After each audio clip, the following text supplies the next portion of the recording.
दोस्तों, आज मैं आपको एक ऐसे कत्ल की कहानी सुनाने जा रहा हूँ जिसे देखकर आपके रोंगटे खड़े हो जाएंगे। और इस कहानी में एक ऐसा राज खुलता है जिसके बारे में पुलिस वाले और वहाँ के आसपास के लोगों ने भी नहीं सोचा था। 2011 में पश्चिमी दिल्ली के वृंदापुर में एक फैमिली रहा करती थी जिनमें एक बेटा था जिसका नाम था नवीन। और नवीन की शादी दिल्ली से 90 किलोमीटर दूर ईसापुर गांव की रेनू नाम की लड़की से कर दी जाती है। रेनू 3 बहनों में से सबसे बड़ी थी, तो रेनू के पिता हरेंद्र ने बड़े ही प्यार से और धूमधाम से रेनू की शादी नवीन से की थी। यह शादी में नवीन का चचेरा भाई रवि भी शामिल होता है और इस शादी समारोह में नवीन के चचेरे भाई रवि की नजर पड़ती है रेनू के छोटे भाई बेबी पर।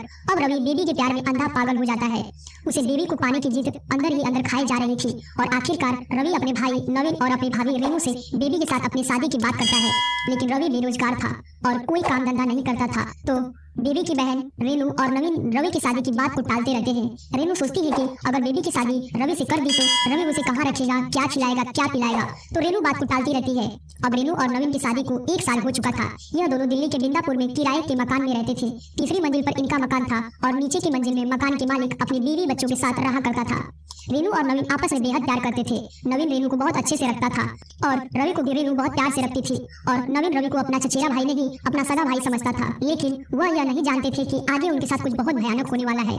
रवि अक्सर इसी मकान में अपने भाई भाभी के पास आया जाया करता था और इसी बीच अब होती है इस कत्ले आम की शुरुआत।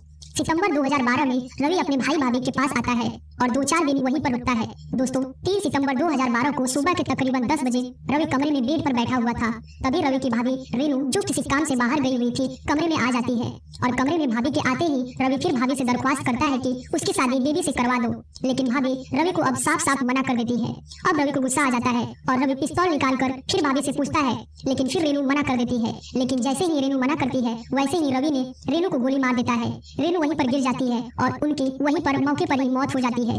गोली चली तो गोली की आवाज उस घर में गूंजती है और गोली की आवाज सुनकर नीचे रह रही मकान मालिक की पत्नी शीला वहां आ जाती है। और सामने का मंजर जब वह देखी तो घबरा जाती है। सामने रेनू खून से लथपथ और पास में हाथ में पिस्टल लिए रवि खड़ा था। यह देखकर मकान मालिकिन शीला वहां से वापस भागती है। लेकिन रवि को लगा कि यह सभी को बुलाएगी और जैसे ही शीला सीढ़ियों के पास पहुंची, रवि उसे एक के बाद एक 3 गोलियां मार देता है और शीला वहीं पर गिर जाती है और शीला की भी वहीं पर मौत हो जाती है।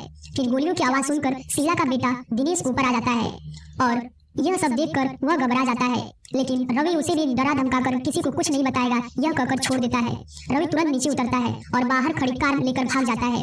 लेकिन वह उस जगह से 1 किलोमीटर दूर कार को खड़ी कर देता है और कार से उतरकर एक आदमी को पिस्तौल दिखाकर उसकी बाइक छीन लेता है। और अब रवि निकल पड़ता है 90 किलोमीटर दूर इस पूर्व गाँव की ओर, जिस गाँव में वह लड़की बेबी रहा करती थी, जिसके प्यार में वह अब तक 2 कत्ल कर चुका था। इधर पुलिस को वृंदावन में 2 कत्ल की खबर मिलती है और पुलिस पहुंचकर जांच करती है। इस पूरे मामले को 1.5 से 2 घंटा बीत चुका था। शीला का बेटा दिनेश एकमात्र चश्मदीद था जिसने पुलिस को पूरी घटना के बारे में बताया और साथ में दिनेश रेनू की बहन और पापा को भी रेनू के कत्ल की खबर दे देता है। रेनू के पापा हरेंद्र और बहन बेबी दिल्ली की ओर जाने की तैयारी कर ही रहे थे कि इतने में उनके घर के सामने एक बाइक आकर रुकती है। बाइक से रवि उतरता है। रेनू के पापा बाहर जाते हैं क्योंकि रवि पहले भी नवीन के साथ कई बार घर पर आ चुका था। तो घर वाले उसको जानते थे कि रवि नवीन का चचेरा भाई है। लेकिन कुछ बात शुरू होती इससे पहले ही रवि हरेंद्र से पूछता है कि क्या आप मेरी शादी बेबी से कराओगे।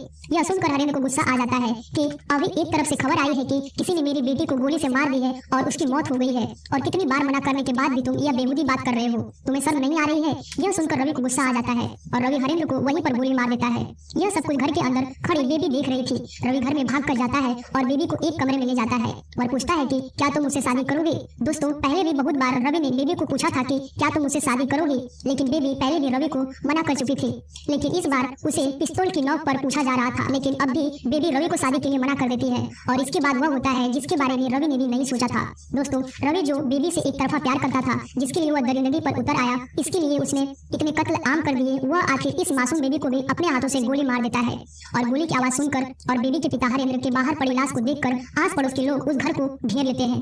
रवि देखता है कि उसे घेर लिया गया है तो वह खुद को घर में बंद कर लेता है। उनमें से कोई पुलिस को खबर दे देता है और पुलिस आकर उस घर को बाहर से रवि को वार्निंग देती है कि तुम चारों तरफ से घिर चुके हो, अपने आप को सरेंडर कर दो। तो अंदर से कोई आवाज नहीं आती है।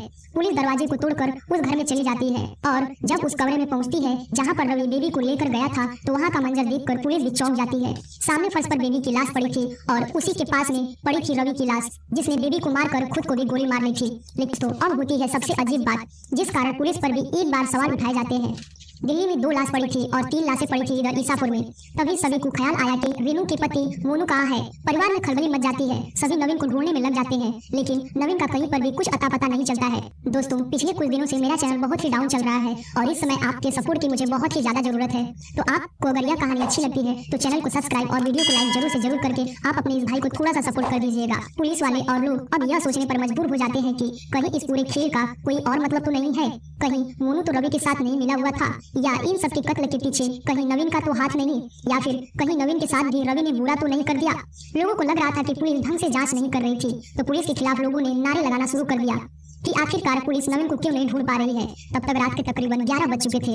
दोनों लाशों को घर से बाहर जांच के लिए ले जाया जा चुका था। रिश्तेदारों और पड़ोसियों की भी भीड़ इतनी रात के वक्त घर के नीचे लगी हुई थी और यह सभी बार बार यह मांग कर रहे थे कि पुलिस एक बार फिर से जांच करे। तभी रात के तकरीबन 11 बजे पुलिस के अधिकारी एक बार फिर से आते हैं और उस घर में जहाँ पर रेनू और शीला का मर्डर हुआ था एक बार फिर से जांच की जाती है और पुलिस वाले फिर से उस घर में चले जाते हैं।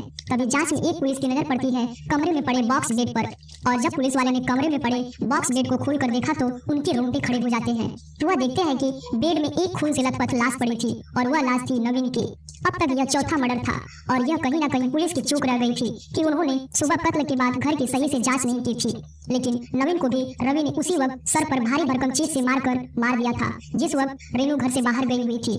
और जब 45 मिनट के बाद रेनू घर लौटती है तो रवि मोनू को मारकर उसे बेड में डालकर उसी बेड के ऊपर बैठा हुआ था। रेनू और बाद बेचारे रेनू को कहां बताता है कि इस रवि ने उसके पति को मारकर वो बेड में डालकर उसके पीछे आने वाले सभी को मार देता है और यह हुआ भी, और उसके बीच में आने वाले सभी को वह मार देता है और आखिर में यह बेबी को मारकर खुद भी मर जाता है। और यह पूरा केस रवि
Thank you.